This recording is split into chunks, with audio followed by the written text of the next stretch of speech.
உடம்புல ஏதாவது கட்டி இருக்குனாவே ரொம்ப பயப்படுவாங்க. மருத்துவர் பார்த்துட்டு மருத்துவர் வந்து ஒன்றுமே இல்லை, இது கேன்சர் டைப்பான கட்டியெல்லாம் கிடையாது, இது வந்து நார்மலான ஒரு பெனைன் டியூமர் தான், ஒரு சிஸ்ட் மாதிரி தான், ஒரு நீர்க்கட்டிகள் மாதிரி தான், சும்மா ஒரு நீர்த்தன்மையோ இல்லை வந்து ஒரு திடப்பொருளோ இல்லை வந்து ஒரு பஸ்ஸோ இல்லை வந்து ஒரு கொழுப்பு கட்டியோட இருக்கலாம் அப்படின்னு சொன்னாலும் நம்ப மாட்டாங்க.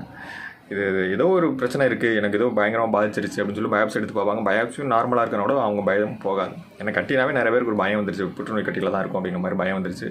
மேக்ஸிமம் புற்றுநோய் கட்டிங்கிறது நம்ம ஈஸியாக நம்ம பயாப்சி மூலமே தெரிஞ்சுக்கலாம். அது இல்லாமல் நார்மல் கட்டின்னு ஒரு மருத்துவர் சொல்லிட்டாங்கன்னா அது கண்டிப்பாக நீங்கள் அதை பற்றி பயப்பட வேண்டாம். ஏன்னா அது வந்து ஒன்றும் பிரச்சனை இல்லை, நீங்கள் ரொம்ப அது அந்த கட்டிகளால் எந்த டிஸ்டர்பன்ஸும் இருக்காது.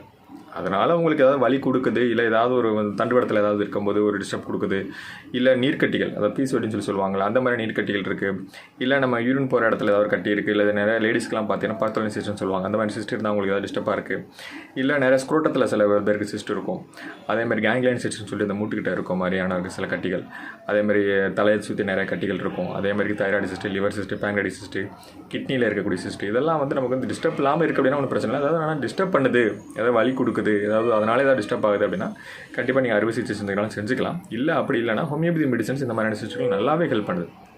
நிறைய பேர் அறுவை சிகிச்சைக்கு பயந்து நான் மெடிசன்ஸே எடுத்துக்கிறேன் சார் அப்படிங்கிற மாதிரி நிறைய பேர் வந்துட்டு கண்டினியூ மெடிசன்ஸ் 2-3 மாதம் மெடிசன் எடுக்கும்போது சுத்தமாக அந்த சிஸ்ட் இல்லாமல் போயிடுது.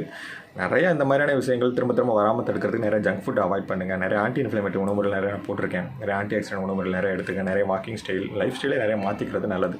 அப்போ தான் இந்த மாதிரியான சிஸ்ட்டுகள் திரும்ப உடம்புல வராமல் நம்ம தடுக்க முடியும்.